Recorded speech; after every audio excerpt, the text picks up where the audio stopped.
ये 7 बातें अपने करीबियों को भी नहीं बतानी चाहिए। एक गांव में भोलू नाम का एक जवान लड़का रहता था। जैसा उसका नाम था वैसा ही उसका स्वभाव भी था, बिल्कुल मासूम। वह ज्यादा बुरा नहीं मानता था। जैसे उसके परिवार वाले और दूसरे लोग उससे बात करते वह वैसा ही करता, और वह जो भी सोचता बिना सोचे समझे और समझकर वह लोगों के सामने बोलता। गलतियों के घर की आर्थिक स्थिति उसके पिता के लिए बहुत अच्छी थी। खेती के लिए पर्याप्त जमीन थी जिसमें अच्छी फसल होती थी। भोलू के माता पिता, वह बहुत दयालु स्वभाव का व्यक्ति था, लेकिन लोग उसके दयालु स्वभाव का गलत फायदा उठाता था। गांव के लोग अक्सर अपनी मजबूरी बताते थे, उनसे अनाज और पैसे उधार मांगते थे, लेकिन लौटते समय झिझकते थे और तरह तरह के बहाने बनाते थे। भोलू के माता पिता उसके शांत और दयालु स्वभाव के कारण लोगों ने अपना कर्ज वापस पाने के लिए दबाव नहीं डाला।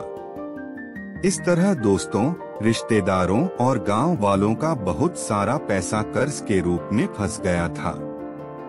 बावजूद इसके अब भी अगर उनके पास कोई होता तो कोई न कोई अपनी मजबूरी बता देता था और वापस ले लेता था। रोना इसलिए उसने पैसे उधार देकर उसकी मदद की थी। शायद उसके माता पिता के कारण भोलू का स्वभाव इतना भोला था। इसी बीच भोलू के माता पिता ने बड़ी धूमधाम से भोलू से उसकी शादी कर दी, लेकिन भोलू की पत्नी स्वभाव से थोड़ी तेज थी और नखरे करती थी, इसलिए वह अपने हिसाब से खर्च करती थी। इच्छा और अपनी बातों से वे परिवार के सदस्यों को नियंत्रण में रखते हैं, लेकिन भोलू अपनी पत्नी से बहुत प्यार करता था, उसकी हर इच्छा पूरी करता है और वह उसके साथ सभी बातें साझा करता है। इसी तरह कुछ साल बीत गए, लेकिन एक दिन अचानक भोलू के पिता की तबीयत खराब हो गई। उसे गांव के डॉक्टर के पास ले जाया गया, लेकिन गांव के डॉक्टर के पास उसकी बीमारी का पता नहीं चल सका। फिर उसे शहर के बड़े डॉक्टर के पास ले जाया गया, जहां उन्हें पता चला कि भोलू के पिता के शरीर में कैंसर शुरू हो गया है। डॉक्टर ने भोलू की मां से कहा, इस बीमारी का कोई इलाज नहीं है।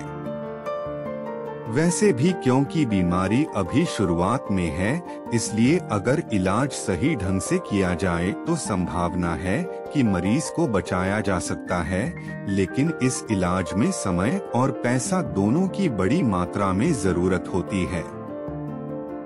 भोलू और उसके पिता को डॉक्टर के पास छोड़कर उसकी मां पैसों का इंतजाम करने के लिए गांव वापस आती है और उन सभी लोगों के घर जाती है जिनको उसने पैसे उधार दिए थे। उनमें से कुछ लोग पैसे वापस कर देते हैं, लेकिन ज्यादातर लोग बहाने बनाकर चले जाते हैं।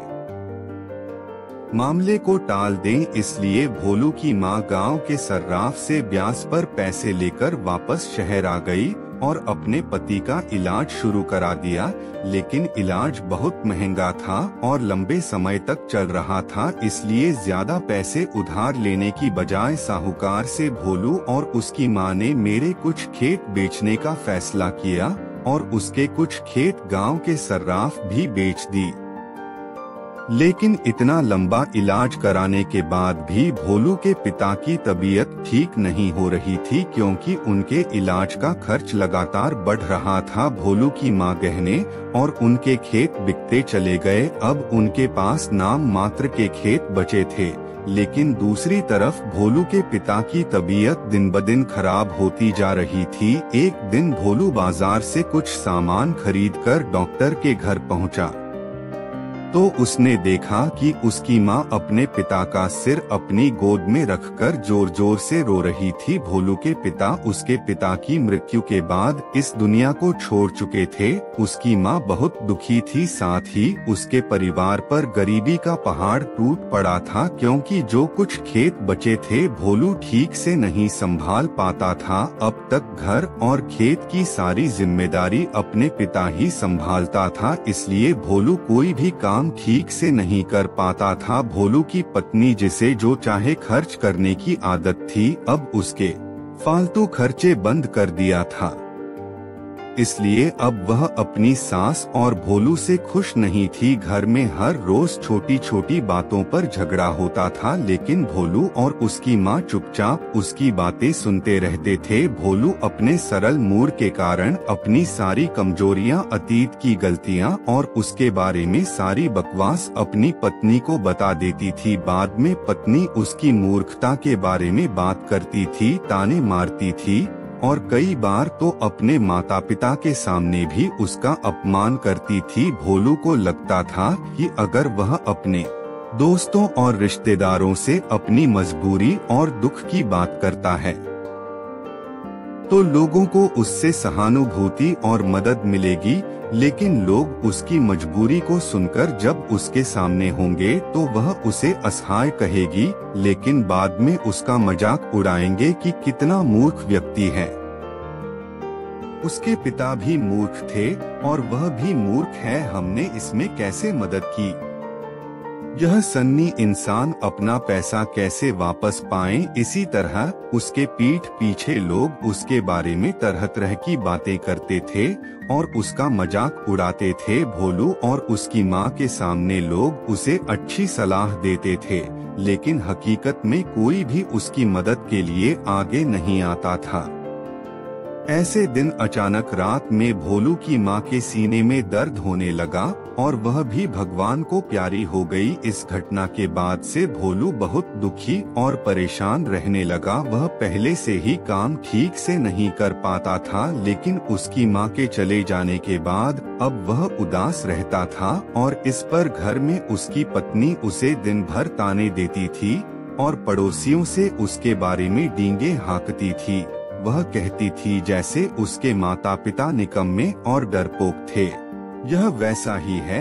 जब भोलू को पड़ोसियों ने बताया तो उसे किए गए बुरे काम के बारे में पता चला अपनी पत्नी द्वारा, इसलिए उसे बहुत गुस्सा आता है और गुस्से में वह अपने पड़ोसियों से भी अपनी पत्नी की बुराई करता था। अपने पड़ोसी की इसी आदत के कारण आपके सामने भोलू और उसकी पत्नी का मजाक उड़ाना और दोनों एक दूसरे से चुगली करना, जिसके कारण भोलू और उसकी पत्नी के बीच झगड़े होने लगे। एक दिन झगड़े के दौरान उसकी पत्नी घर छोड़कर मायके चली गई और धमकी दी गई कि अब वह कभी वापस नहीं आएगी। पत्नी के चले जाने के बाद भोलू और भी अकेला हो गया और दिन भर दुखी होकर कभी कभी अपनी किस्मत को कोसता रहता था।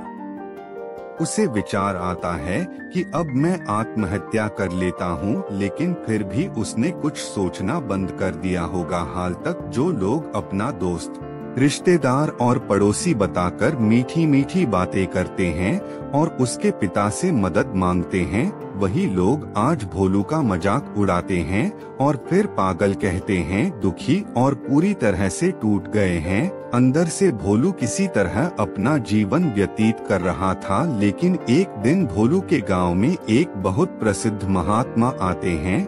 जब भोलू को उस महात्मा के बारे में पता चलता है तो वह सीधे उनके पास आता है और उनके चरणों में गिर जाता है और रोने लगता है।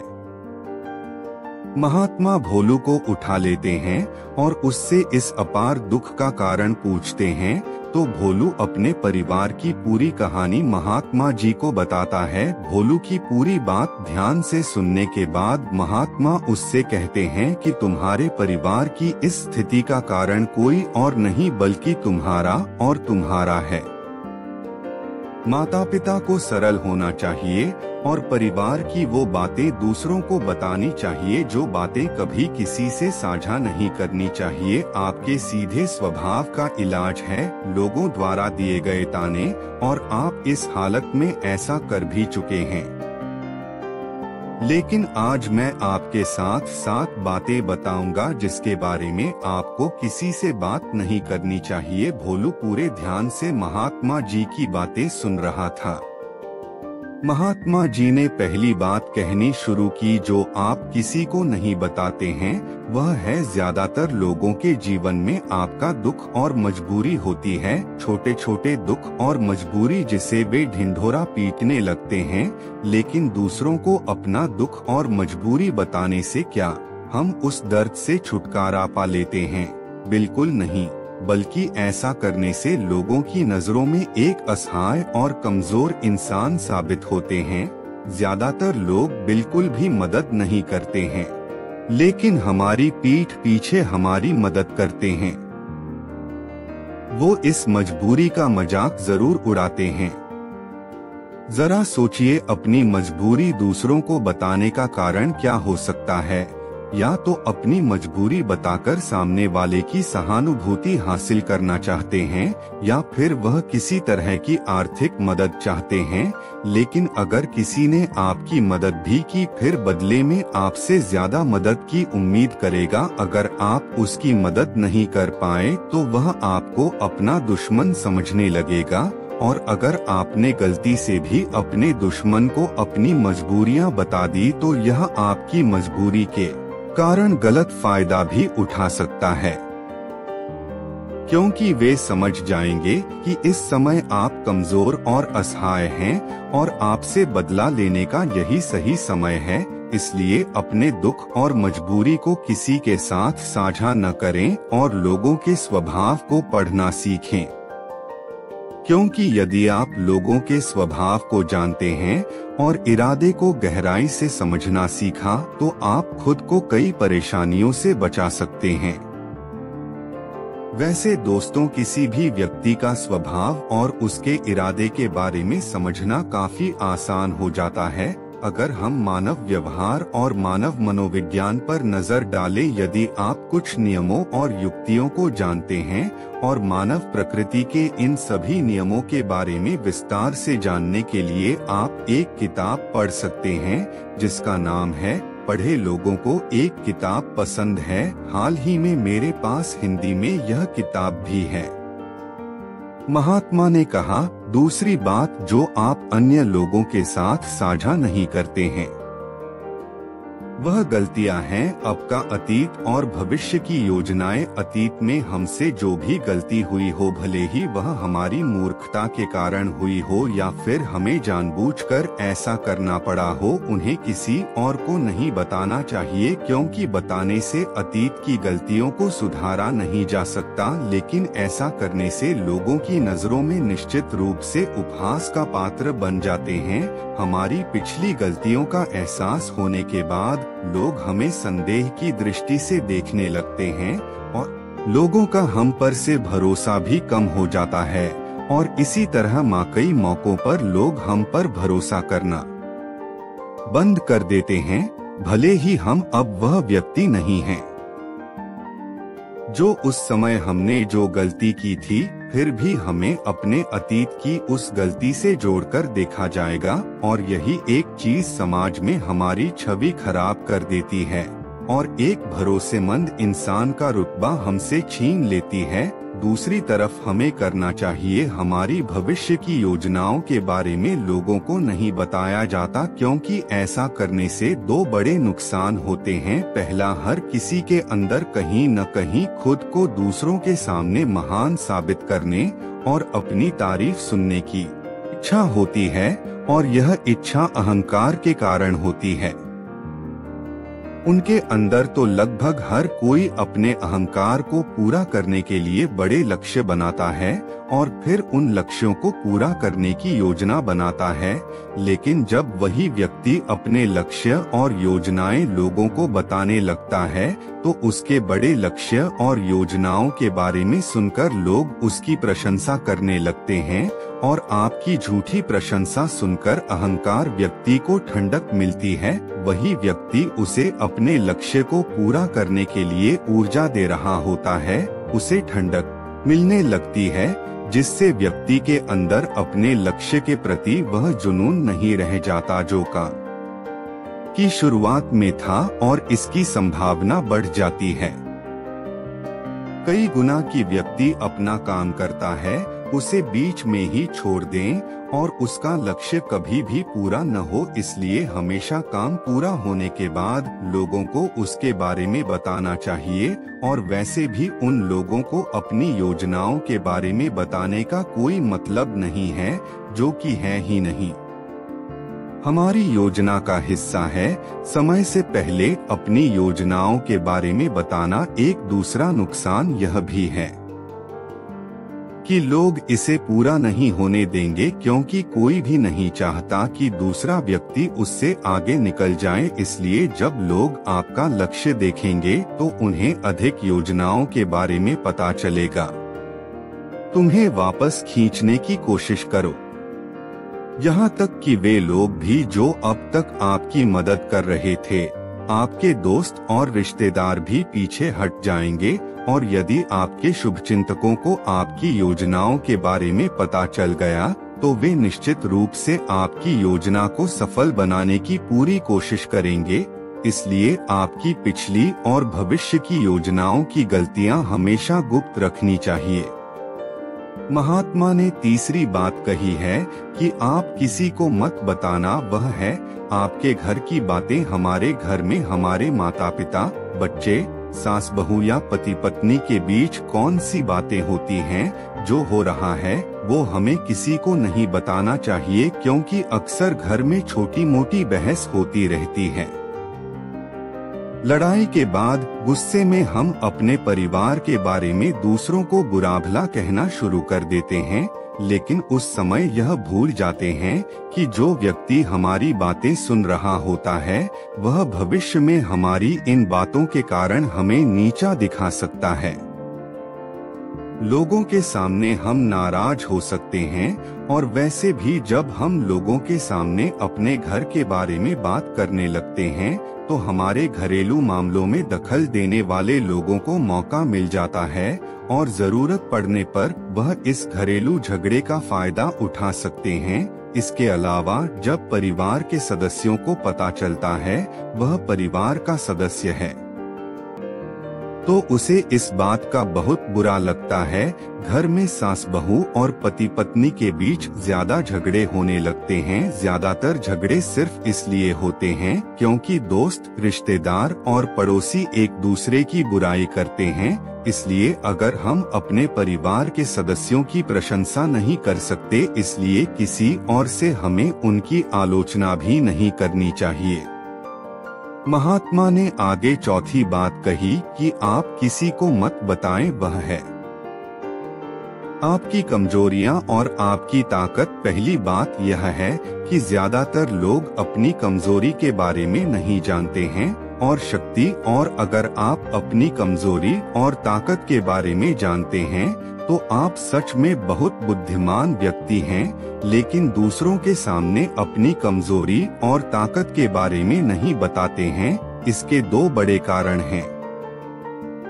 पहला कि अगर आपके दुश्मनों को आपकी सबसे बड़ी ताकत के बारे में पता चल गया तो अब ऐसा होगा आपकी सबसे बड़ी ताकत यही नहीं है, क्योंकि आपका दुश्मन आपकी उस ताकत का किसी न किसी तरह से तोड़ निकाल ही लेगा। और अगर आपकी सबसे बड़ी कमजोरी लोगों के सामने आ जाएगी तो लोग अपनी बात मनवाने के लिए आपकी उस कमजोरी पर हमला कर देंगे और आप मजबूर हो जाएंगे। हमेशा दबाना पड़ेगा और सामने वाले को मानना ही पड़ेगा। इसलिए अपनी कमजोरी किसी को नहीं बतानी चाहिए, यहाँ तक कि पति को अपनी पत्नी से और पत्नी को अपने पति से, क्योंकि जरूरत पड़ने पर अपनी बात मनवाने के लिए एक दूसरे की कमजोरियों का फायदा उठा सकते हैं। और अगर पति की कमजोरी पत्नी जानती है, इसलिए पति को हमेशा दबा कर रहना होगा।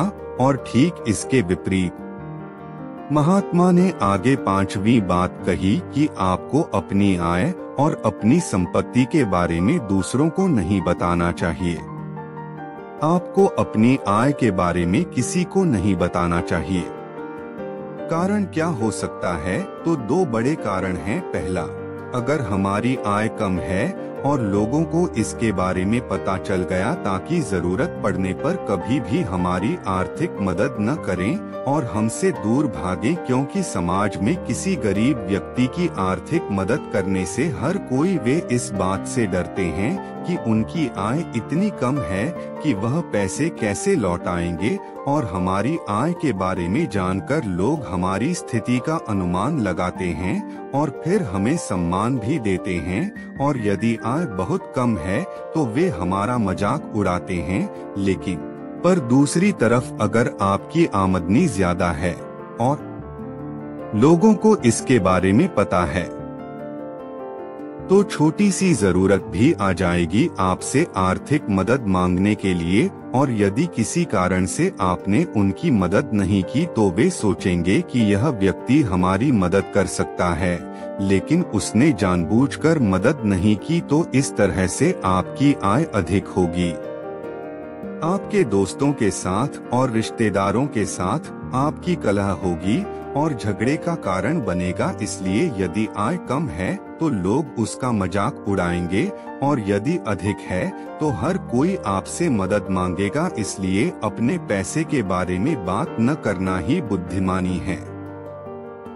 और शास्त्रों में तो यहाँ तक कहा गया है कि पति को अपनी कमाई के बारे में कभी भी पूरी तरह से अपनी पत्नी को न बताएं, क्योंकि अगर पत्नी को ज्यादा कमाई के बारे में पता चल गया तो वह अपनी कमाई को अपने हिसाब से चलाने की कोशिश करेगी और उस पर अपना हक जताएगी। उसका पैसा जरूरत से ज्यादा और पति के सभी खर्चों पर रोक लगाने की कोशिश करेगी। महात्मा ने भोलू से आगे कहा, छठी बातें जो तुम्हें लोगों को नहीं बतानी चाहिए वो है आपके अपमान के बारे में। अगर किसी कारण से आपको कहीं अपमानित होना पड़ा तो इसके बारे में कभी भी किसी बात पर चर्चा न करें।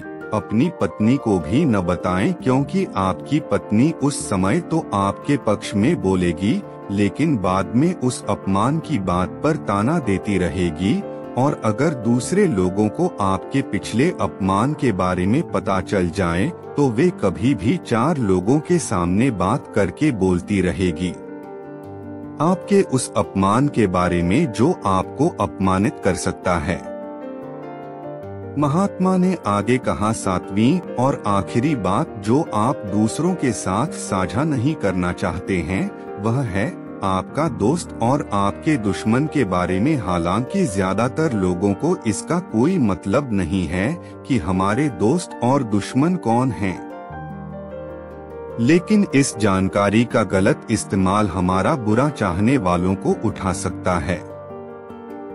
अगर हमारे दुश्मनों को इस बात का पता चल जाए कि हमारा दोस्त कौन है जो जरूरत पड़ने पर हमारा साथ दे सकता है, तो अपने दोस्तों के साथ अपने रिश्ते को गहरा करके उन्हें हमसे दूर कर सकता है हमारे खिलाफ। और अगर हमारे दोस्तों को यह पता है कि हमारा सबसे बड़ा दुश्मन कौन है, तो अगर भविष्य में बस किसी कारण से हमारा दोस्त हमारा दुश्मन बन जाता है तो हमारा वह पुराना दुश्मन मिलकर हमें बहुत बड़ा नुकसान पहुंचा सकता है। इसलिए अपने दोस्त के बारे में और हर जगह दुश्मन नहीं होना चाहिए, सबके सामने डींगे हाँकना। इतना कहकर महात्मा जी चुप हो गए और भोलू के चेहरे की ओर देखने लगे। भोलू की आंखों में पश्चाताप के आंसू थे। उसे आज पहली बार ऐसा महसूस हुआ कि वह अपनी पत्नी, दोस्तों और गांव वालों को अपनी हर बात बताएगा। एक बात, वह कितनी बड़ी गलती कर रहा है और उसकी अज्ञानता के कारण हर कोई उसे मूर्ख समझता है और उसकी पत्नी उसका सम्मान नहीं करती है और उसे छोड़ दिया है। लेकिन उस दिन भोलू ने महात्मा जी के सामने ही अपने मन में यह निर्णय लिया कि उसके बाद आज वह अपने रहस्य किसी को नहीं बताएंगे, खुद का शोषण नहीं होने देंगे और एक जिम्मेदार और गंभीर इंसान बनने की कोशिश करेंगे। अगर आपको हमारी यह 7 बातें अच्छी लगी हो तो हमारे चैनल को सब्सक्राइब करना ना भूले। मिलते ऐसे ही मोटिवेशनल बातों के साथ, तब तक के लिए धन्यवाद।